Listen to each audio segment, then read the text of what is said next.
Welcome to Being Black in Canada. I'm Asha Tomlinson, and I'm standing in a museum that's dedicated to Canadian Black history near Windsor, Ontario.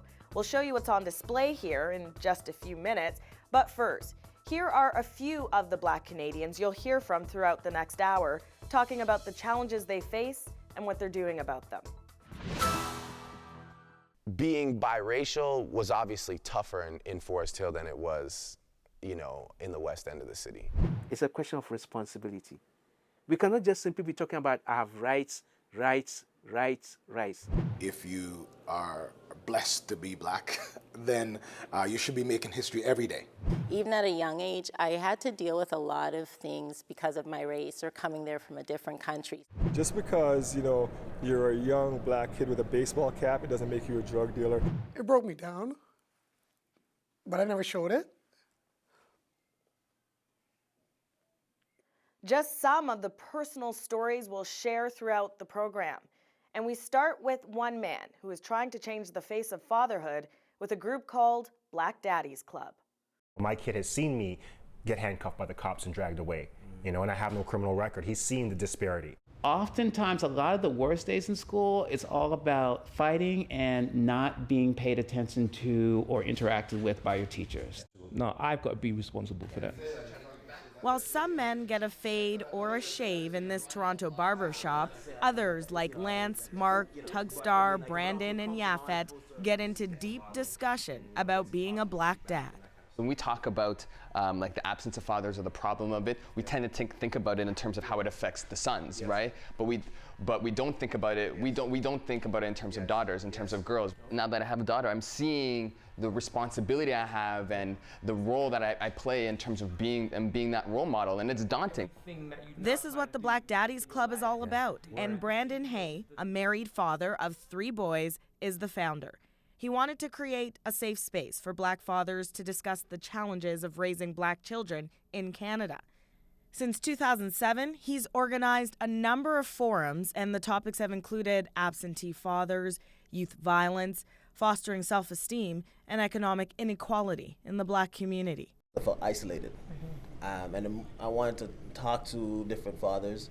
And the more I started talking to these different men, I realized that there's patterns, and realizing that the issues are systemic versus just the individual. So that is extremely empowering. Hay was primarily raised by his mother. His father lived in Jamaica and split his time between Hay and 6 other siblings. We all have, different moms. And my dad he tried his best, I guess, right? But I realized that this wasn't what I wanted for my family. And he says he was fortunate. Hay was able to look up to his uncle as a father figure. I watched how he raised his kids, where he would make cornmeal porridge and stuff. He'd coach all 3 of his kids, and he was encouraging. Him and his wife were encouraging. Brandon Hay wants more young Black Canadians to have an example like that. He applied for and received a $50,000 research grant from the City of Toronto. Over the last few months, Hay and 2 university professors conducted 500 interviews, organized several town hall meetings. Now, the data collecting is complete. The team hopes it leads to some tangible programs across the country. Lance McCready helped gather the information. One of the things that came out of this that was discussed is whether or not we really need community-based services that are African Caribbean Black focused. But in the meantime, these BDC members are committed to keeping the daddy discussions alive. It's helped in terms of building sort of like this community, right? This connection of men who are trying to understand these experiences and support each other and challenge each other as well. I just thought it was a phenomenal initiative in order to challenge the stereotype, and really primarily just be there as a support base for other Black fathers. The Black Daddies Club offers me community, it offers me encouragement, it offers me inspiration, it offers me motivation. That's huge. A little later on, we'll hear from hip-hop star Drake about the influence his father had on him. First, though, the CBC's Devine Brown caught up with another Canadian star, supermodel Stacey McKenzie. Her career may seem glamorous, jet-setting from Paris to Milan, But it took a lot of personal strength, and she's using that experience to help others. You might recognize Stacey McKenzie from her confidence on the catwalk. But today she's on a different assignment that's got her a little less self-assured. Nice to meet you, Stacey. Welcome back to Lawrence Heights. The world-famous model is visiting the school she attended when she was 12. She wants to tell kids how she got through bullying at their age and throughout her career. Tell me a bit more about the types of things people used to say about your appearance. That I'm ugly, that I'm weird looking, that I'm strange looking. The insult started in Kingston, Jamaica, where she was born to a light-skinned father and dark-skinned mother. My mom also got bullied a lot. They used to make fun of her because when I was a baby, I was so like white, and I had like blondish gold hair. The teasing continued after she moved to Canada and looked for modeling gigs overseas. That's when the put-downs really started to affect her. It broke me down, but I never showed it. It was hurtful. It still hurts me. But I always kept a smile on my face, and my head held high, and I just kept on going. Eventually, Mackenzie learned to accept herself, building a career on the face that was first rejected. Now she's teaching others to believe in themselves too. Any of you guys ever been in that situation where you're getting bullied and, you know, you do stand up for yourself, but at the same time it's like it's tearing you down?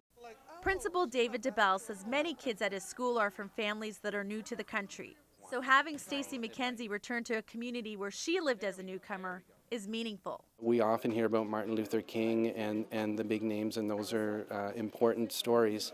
But there's a lot of important stories local to us, like Stacey, for example, and struggling to overcome prejudice, to overcome perceptions of people, and then not giving up and not quitting, and then making it. After the speech, students crowd around desperate for an autograph.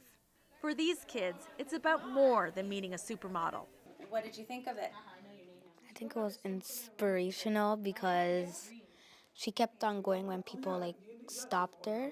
Even though she was made fun of and stuff and people stopped her, called her ugly, she still kept going. She still kept persisting. Along with motivational talks, Mackenzie will be looking for girls of all cultural backgrounds to attend a special camp this summer, a chance to share their differences and build their self-esteem. Devine Brown, CBC News, Toronto. As I mentioned at the top of the show, I'm inside the North American Black Historical Museum. Here's a closer look at what's on display. So this is actually a lashing ring that was found in a tree here in town in Amherstburg, and it was on the Matthew Elliott property. And what's interesting about this is they would actually chain the slaves up here to lash them, and there was at least 60 slaves on this property. And so most people aren't really aware there were many slaves here in Canada, let alone a property with 60 slaves. That's a lot even for a plantation in the South in the United States. You would have to hide somewhere when you came across on the Underground Railroad, so many people would hide in horse carts, things like that. But a chest, a trunk is a perfect size for a child. So we actually have a chest, it's called the Watkins Trunk. It's from the Watkins family. And the family history actually says that a child hid inside. And so there would be a small hole in the top so they could get some air. But as you imagine, it would be quite small quarters in there. Delos Davis, he's actually the first Black King's Counsel in Canada. And we have his robe and his desk here. So he definitely is an example of what escaped slaves and children of escaped slaves have done. That's Kenneth Jacobs, and yes, he was the first African-Canadian career flying officer, and he actually ended his career as a lieutenant colonel. Kenneth Jacobs is a major donor, and he's very supportive of the museum and what we do here, and I bet he would say he's supportive of how we share these stories.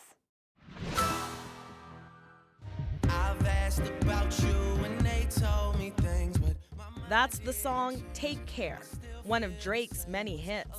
Most Canadians probably remember first meeting him on the television series Degrassi, The Next Generation. Now, of course, Aubrey Graham is all grown up and making music history. Coming up, he tells us about the positive influence his father had on him when he was younger and his father's cellmate, too.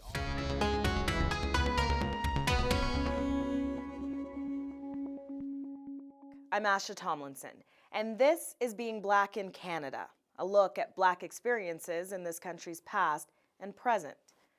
Now, hip-hop star Drake recently sat down with CBC's Jian Ghomeshi and talked about his family history and how it had a big influence on his career. Here's part of that conversation. Your father's a musician. He's talked about having you on his lap and playing piano with you when you were a kid. Do you remember those times? Yeah, I remember a lot of the early times from pictures, obviously, but there's definitely photographic evidence of my father, you know, having me around music. And there's pictures of me performing with like a band when I'm like really young. My dad used to gig around the city, and eventually he integrated me in his act. So I would come up and sing this song, Ride Sally Ride. Like Mustang Sally? Mustang Sally, Sally, yeah. There's a great story how you get seduced into rap. I mean, your father had some run-ins with the law and actually did a stint in prison when you were a kid. And I read somewhere that part of your tutelage in rap came from a rapper who called himself Poverty, who was a cellmate of your father's. Yeah. Tell me that story. He didn't have anybody to call, you know, he didn't have any like family or anybody to speak to. So my dad used to share his phone time with this guy, and this guy used to rap. So he used to read me his raps over the phone, and I told him, you know, I rap too. So it got to the point where I'd be like, yeah, Dad, all right, cool, where's he at? I gotta do raps to spit for him or whatever. So we used to kind of use the remainder of my dad's phone time and just rap until it cut off. It's kind of a beautiful story. I never knew his real name or anything, but yeah, he definitely gets a lot of credit in those early years. Started from the bottom, now we here. Started from the bottom, now the whole team here. Started from the bottom, now we here. Started from the bottom, now the whole team here. Born to a white Jewish mom, Drake spent much of his early years growing up in Toronto, a place he still proudly calls home. And what did Toronto represent for you at the time? I mean, you grew up in a fairly white neighborhood. You're this biracial kid. Did you fit in? I didn't grow up in a white neighborhood. I grew up on Weston Road, and I only moved to Forest Hill because my mother is an incredible woman who was willing to live far beyond her means for the sake of her family. We rented someone's basement and the first floor. I didn't have some mansion. I wasn't, you know, I grew up with a mother that was deep in debt because she wanted the best for her family. So being biracial was obviously tougher in Forest Hill than it was, you know, in the west end of the city. But I sort of made friends as I could, you know, and I had a tough time, definitely had a tough time. Like there's a paradox that emerges when it comes to you, the two personalities of Drake, right? There's this confident guy who wants to be number one, and then there's the vulnerable, emotive guy who almost converge on insecure at times. Do you see that paradox in yourself? It's just that a lot of people will only show you the confident side, especially in music, because the vulnerable side is like, they don't want to go there. You know, I'm okay with going there. That to me is supreme confidence. Nicely said. That Drake track you just heard, Started from the Bottom, has become something of a theme song for journalist Dwight Drummond. He's one of the hosts of CBC's local evening newscast in Toronto, and he's been a reporter and broadcaster for more than 20 years. He's a role model to many, especially in the neighborhood where he grew up. You've been in the business, the broadcasting business, for more than 20 years now. Well over that, yeah. A lot of people say you are a role model to the Black community, you are a success story. Would you describe yourself that way? You know, that role model moniker is tough sometimes. You know, I do try to live my life a certain way, not to be a role model, but just, you know, to honor myself and my family. That's what my mom taught me. As far as a success story, it's like that. I think I get a lot of that because of the Drake song, you know, Started from the bottom, right? Yeah. And kids like me from public housing communities aren't really supposed to be the anchor for the flagship newscast, sub-hour newscast in our biggest market in the country. I'm Dwight Drummond, 9 days after that. So I think that's where it comes from. It's not something that I personally put on myself, but it is part of my story, so it's definitely part of who I am. And for you, growing up, there weren't a lot of Black broadcasters on television, if not in the entire journalism industry. I remember 60 Minutes had one, and I used to watch that show I used to love Ed Bradley, you know, and anytime I saw his name, if I saw him in a magazine or something, I'd always read the article. So, you know, we had him, and you know what, I had an earring. When I first started in this business, I wore an earring, and I wore an earring because, you know, Ed Bradley had an earring. I'm like, if Ed Bradley could have an earring, I could have one too. So, but no, there weren't a lot. We had Hamlin Grange here. I think he was at the CBC at that time. We had somebody like Jojo Chinta who worked here in Toronto, but there weren't a lot of people out there like us doing what we're doing now, and it's great to see now that there's so many more of us around in this industry. A lot of people that I've interviewed for this special say racism exists in Canada. Some people would like to believe maybe it's not like that, but it is. For you, what's been your personal challenges with regard to racism? You can't say racism doesn't exist. Not in my opinion, because you know, I felt the sting of it. I've been on a street corner doing a stand-up and a car drives by and somebody yells out the N-word at me, right?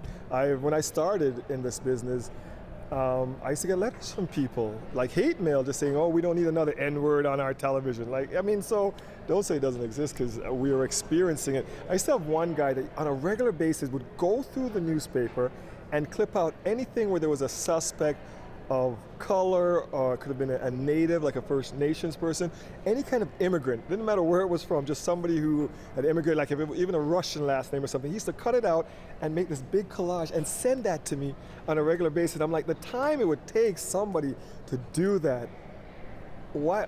How is that what you're spending your time doing? How much hate must you have inside yourself for the other, for the different than you, that you felt it necessary to do that to me? And this lasted for like years. You just kept doing this and doing this. I was so glad when it stopped, because after a while I would just throw it in the garbage. And you were racially profiled.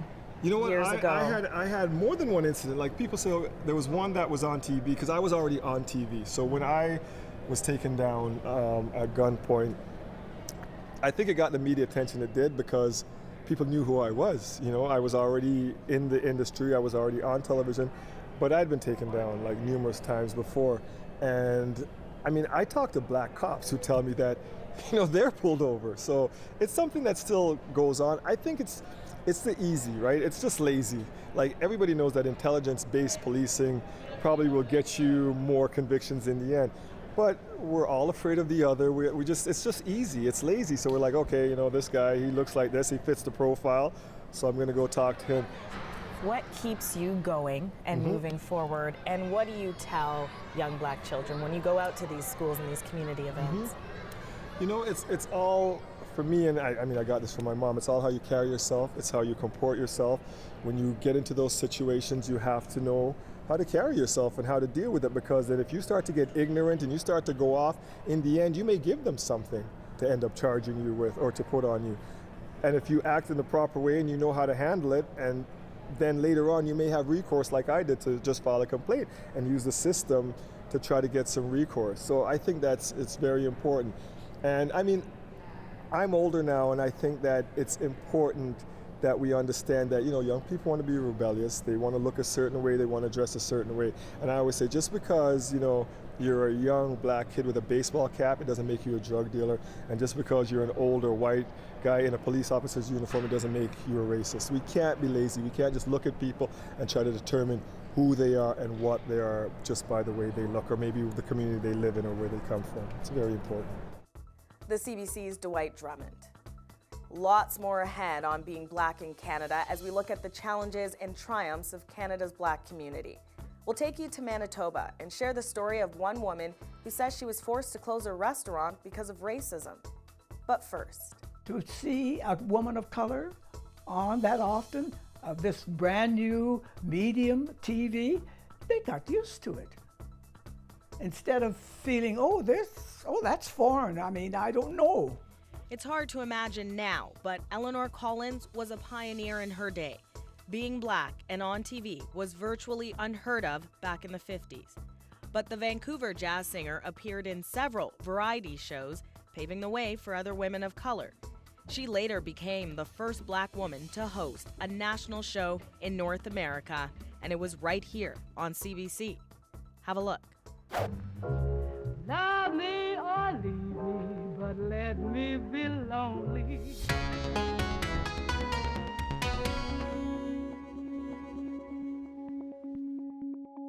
Donovan, Bailey is putting on the surge. Adam Bolden in the lead. Here comes Bailey. He's got it. Donovan Bailey, winning one of 2 gold medals at the Olympic Games in Atlanta back in 1996. Bailey, of course, is one of Canada's sprinting legends. He says at the height of his career, he didn't experience discrimination because he was famous, but that wasn't always the case. Growing up in sports, maybe as children, I mean, as teenagers, when our team just beat the hell out of another team, I mean, they really have nothing else to say but maybe to call your name. But then we're so secure in who we are, so it was completely irrelevant. As far as representing Canada around the globe, no. I mean, I was a #1 sprinter in the world, and wherever I went, even to this day, it's always been the red carpet treatment. I definitely will preach to the younger generation that we should be proud of who we are, and that we need to be successful every day, and that every day should be Black history. That's Canadian track legend Donovan Bailey. This museum tells the story of tens of thousands of runaway slaves who found refuge here in Canada through the Underground Railroad. It's a history most Canadians know something about, but there's an untold story that links Windsor to the slave trade, and there's a researcher who is bringing that story to life. The people are shocked, and they're shocked because these stories aren't out there. Camille Turner is in our city unearthing a history that some may find hard to believe. It dates back to the 1700s and 1800s. At the center of it all is Francois Bubby, his family, and this house. I was going by the Babby house one day, and I noticed that on the sign it had all kinds of information about Francois Babby, but it didn't mention anywhere that he was a slave owner. So I really wanted to find out the stories about the people that lived and worked in this house that weren't mentioned. That's where Alana Bartol comes into the picture, program coordinator with Neighborhood Spaces. It's a new socially engaged artists in residence program funded by the Ontario Trillium Foundation and a collaborative effort with the City of Windsor, Arts Council Windsor and Region, and Broken City Labs. It's so important because I think, this is a part of our history, our community's history that isn't talked about. Much of the information available has come from a book by Marcel Trudel, which indicated the Bubbies owned about 20 slaves. These ladies have met with University of Windsor professors, historians, archivists, and citizen researchers. They've even met with a woman who is a direct descendant of the Bubbies. He was so willing to go there into this difficult history. So for me, that's a really key component of this residency. Once Turner gathers the research she needs, she'll go back to Toronto and start writing. She plans to create a sonic walking tour here in Windsor, similar to the one she's created in Toronto, developing the stories of Canadian slaves through voice actors. Got the headphones on, what you're seeing around you becomes the visuals for the story. And so it really makes the story come alive. It's very different than reading a plaque. It's a really transformative way to look at your community that you already live in. And the long-term hope is that this tour will be implemented into school curriculum. What's been buried shapes who we are, shapes our identities. And so I want to unearth that and put it out there. It's really important in terms of understanding what Canada's all about. Historian, author, and poet Afua Cooper has dedicated her life's work to telling the story of slavery in Canada, and she's very pleased to know that there are others like Camille Turner who are inspired by her work and passing on that knowledge.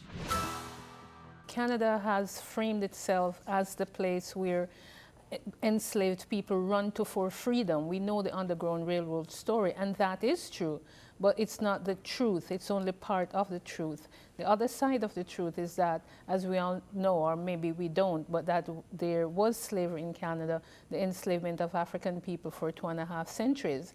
And we need to have that knowledge in the high schools, in the primary schools, in the universities. I teach in a university. I've taught in several universities, and I'm always amazed that people can finish a degree in Canadian studies or Canadian history and not know about this.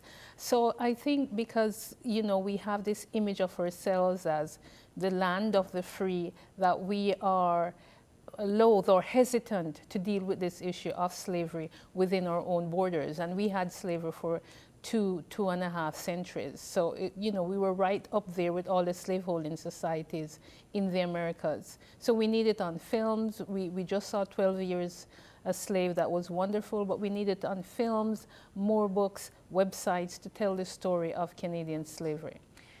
Briefly, if you could tell me why it's important, you think, for Canadians and young people in particular to know their Black history. We need to know all of who we are.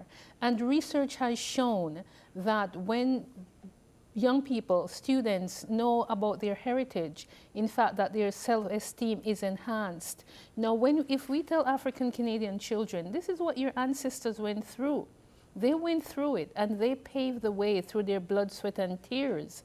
I mean, it was horrible. So that we all, you and the rest of everyone else in Canada, can have a decent life. I mean, imagine what that would do to people's self-esteem and their sense of self. And we need to honor our ancestors, to memorialize them, to commemorate them. We don't see much about commemorating the history of slavery, in Canada at all, not at all, and it's really lacking. That was Afua Cooper talking about her focus on Black Canadian history. Now to a story from Manitoba that's much more recent. It's about Althea Morris and her restaurant. She told CBC's Caroline Bargout that people stayed away because of the color of her skin. She's preparing for the lunch rush, but Althea Morris doesn't know if any customers will come in. Not because people in this small town don't like Jamaican food. She believes it's because of the color of her skin. And based on a native of Morris telling me that the reason why there's nobody in here is because of my color. The Winnipeg woman opened the diner in Morris nearly 6 months ago and says at first she could barely keep up with the demand. But then she posted an ad online looking for staff. And they responded saying that they're recruiting for the KKK and if I want to join. She reported it to police and says soon after that people started coming into the diner to order drinks, but then left before the staff returned. Morris says as a result, eventually, even the paying customers stopped coming here. Thea's Diner isn't the only ethnically diverse restaurant in this small town. Just 2 doors down, Kamlooon has been in business here for 22 years, and its owner says it's still going strong. Lily Lau doesn't just work in Morris, she lives here too. Nice customer, nice town, and I like it, yeah. Shauna McMillan has been to Thea's Diner and says while the food is good, it's expensive and the service is slow. Quite honestly, I don't think it has anything to do with the bigotry Morris is being labeled with. I think it's unfair. David Ted agrees. Well, it's winter time and everything else, and everybody does their thing, and wow, there's a lot of restaurants closed in Winnipeg too, so. Althea Morris says if things don't improve, she can't keep her business open here for much longer. Now it boils down to me spending $30 a day just to come to Morris and going home with nothing. She plans to close the doors for good in December, she says, unless people here start putting their money where their mouths are. Caroline Bargout, CBC News, Morris. Here's an update on that story. Football player Milt Stegall traveled to Manitoba to show his support for Thea's Diner. It wasn't enough. Althea Morris closed the doors for good. But she tells CBC News she is going ahead with plans to open a new restaurant, this time in Winnipeg. Orville Douglass, a man who says he hates being Black in Canada. If you grow up in a country where there are hardly any positive images of representations of Black men, and you see all this negativity, I think it does affect the psyche.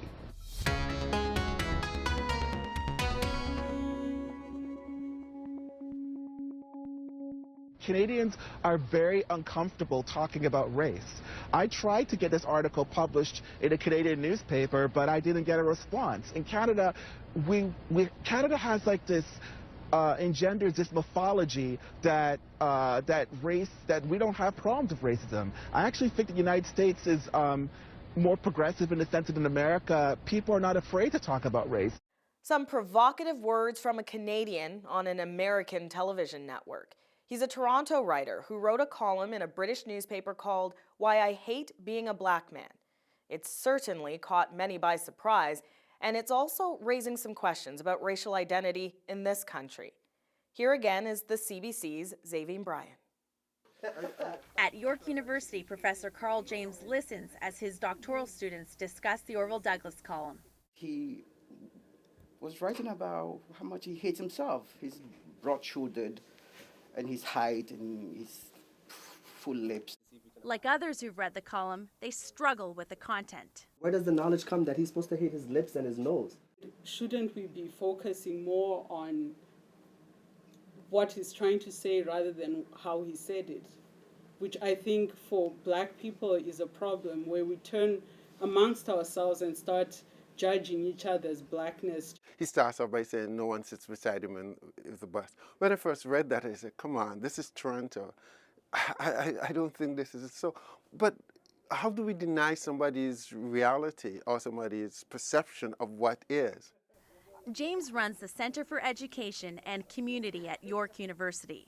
He also researches Black youth and racial identity. He thinks Douglass raises important points that need to be considered.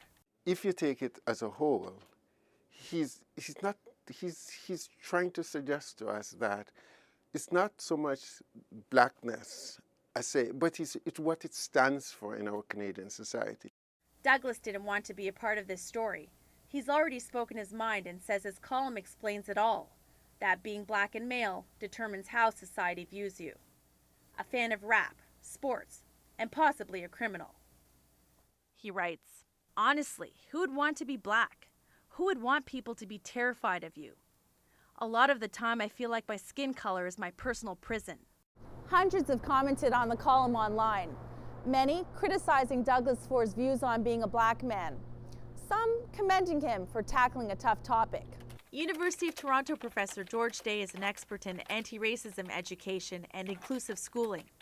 He agrees with Douglass that there are obstacles facing Canada's Black men: unemployment, high prison rates, and racial profiling, to name a few. But for him, the best approach is to overcome them. I think we should have an honest discussion about race and racism. I want this discussion to take place over the dinner table in our homes, in our churches, in our workplaces, in our schools. Let's have frank, honest discussions about that. To be Black doesn't mean inferior.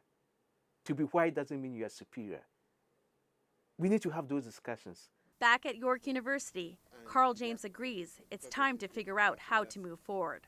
Now that we know some of these things, how are we going to go back to our school system or even go back to our families and talk about what it means to be Black, and not necessarily have these Black youth coming up thinking that I have to fit a stereotype or I have to fit this construct that society has given to me or other Blacks have given to me. Clearly a lot more issues for James and his students to investigate. He hopes to publish more research about racial identity in Canada this year. As for Orville Douglass, he plans to release a poetry collection in the spring, one that'll shed more light on his life and views on the world. Devine Brown, CBC News, Toronto. Who am I? I'm a Black woman. Vital voice in society, proud of my African history. Know that it's my destiny to be steeped in positivity. When you look at me, you can't see my trials. When it comes to strength, I'm versatile. I'm the Black woman. That's spoken word artist Amory Woods with her poem, Black Woman. Hear what she has to say about the inspiration behind that piece. I wanted to write a piece that talks about the type of women and mentors that I have in my life, who are strong women, who are positive, who don't fit into a particular stereotype. And I feel that that piece really represents that. And one of the lines I loved writing was, when you see me hold my head up high, you don't have to wonder why. See, I wear the scars of my life with pride. I think that's something that we don't talk about a lot, about being proud of our tough times and showing a positive way to reflect that. My family's from the Caribbean originally, from Trinidad, and we moved to Nova Scotia when I was small. I was 4, and even at a young age, I had to deal with a lot of things because of my race or coming there from a different country. So I ended up acting up quite a bit, getting in trouble. And then probably when I was about 14 or so, my brother, David Woods, started an organization. It was called the Cultural Awareness Youth Group of Nova Scotia. And he started another group called Voices. And he started kind of dragging me to these events, but I didn't realize that I was inadvertently being influenced. For the first time, I was seeing something positive about my culture. When I was in class, I was made to feel different because I was usually the only black person in the class, and then when I would come to something in my textbook, it would be negative. I ended up actually working for the same organization that my brother started after university. And so for me, I think working with young people and being a positive role model for them, no matter what culture they were from, that became important to me, and especially using the arts. Aston Hall was a criminal lawyer for more than 15 years. Now, he's Justice Hall, and he's one of 20 judges who are black in Canada. That's less than 2.5% of the total number of judges in this country. Hall says there needs to be more black representation on the bench. I know we have been excluded, but we are making strides, and we're, recently Justice Tulloch has been appointed, Justice Donald McLeod has been appointed, so steps are being made. I mean, we certainly need more women, and women of color, but we'll get there. I think we will get there, and the idea is to get people into law schools and to get people practicing law and feel that there is this possibility, and I hope that my appointments signal that it is possible, and I'm confident that we'll get there. Justice Micheline Rollins, the first black female judge in Ontario, couldn't agree more. It's important to reflect the diversity of our society. So if you have a diverse society, it should be reflected in your professions. And especially one of this nature, which is you're dealing with the public, you have to call on a lot of common sense and your background and your upbringing to reach certain decisions, and you need that cross-section. This is Africville, before it was torn apart in the 60s. There's now a monument and a replica of the church to help remember the black community that called this part of Halifax home for more than a century. There's an Africville Park too, which some dogs now use as a toilet.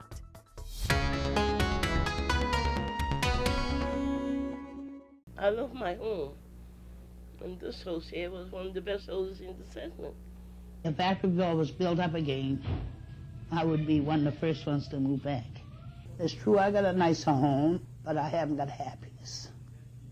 They brought us in more or less like you had herd in a bunch of cattle. They took out their city dumps to load up the children and brought them in and set them in the city. This was a complete disgrace. Those clips are from Africville more than 50 years ago. For over a century, it was a black settlement in North End, Halifax. Former American slaves and others moved there, and they turned it into a community. But after decades of neglect by the city of Halifax, it became one of the worst slums in this country. The final blow came when the city evicted the residents and demolished their homes to make way for integration and a new bridge. A lot has happened since then. It's been deemed a National Historic Site, and the mayor of Halifax officially apologized. The site was also renamed Africville Park, but it's also used as an off-leash dog park, which many consider disrespectful, including Irvin Carvery, who's now in talks with the Halifax Regional Municipality to remove that dog park designation. When we get ready for our reunion and festival, people coming out with their campers are finding dog feces all over the place. So that became a real irritant this year, particularly when it was the 30th anniversary. Right now, there's ongoing meetings. Staff are preparing reports for council in terms of the transition and the deregistering of the park. We feel quite confident that that's going to happen. I'm happy with the historic resolution and apology on the part of HRM. I apologize to the former Africville residents and their descendants. But there is still a lot of work to do. The park being renamed the Africville Park, we need now to put up signage and memorials to the community of Africville, highlighting our historic places in Africville. And the other thing that ongoing discussions need to be about is that Africville as a National Historic Site didn't just include Africville Park, but there's another large section of undeveloped land there that was the community of Africville, and we need to continue discussions as to future uses of that area. So there's still a lot of work to be done. Canada Post is paying tribute to Africville with this new stamp for Black History Month. It features photographs of 7 girls, all members of the community. There's also a stamp honoring what was once known as Hogan's Alley in Vancouver back in the early 1900s. It too was demolished in the name of urban renewal. The woman featured here is Nora Hendricks, co-founder of Vancouver's African Methodist Episcopal Church and the grandmother of Jimi Hendrix. Yes, that Jimmy. Originally from Tennessee, Nora moved to British Columbia in 1911. Her grandson spent a lot of his childhood here in Canada. Still miss that old school love, not quite that do-right love. That's singer Devine Brown with the track Old School Love, a song off her first album that dominated the airwaves in 2005. But it was 4 years later when she really made her mark in Canadian music, earning a Juno Award for her second album, The Love Chronicles. Brown is also mom to a teenage daughter, and she talked to us about the importance of learning Black history. For her, that realization came when she was in high school. Musically, hip-hop was really like artists like KRS-One and leaders of the New School and Tribe Called Quest. You know, it was very important to talk about knowledge of self and to talk about where you're coming from so you know where you're going.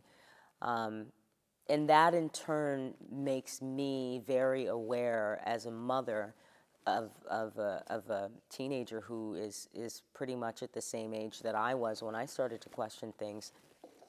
It made it, you know, very important for me to have her understand her culture.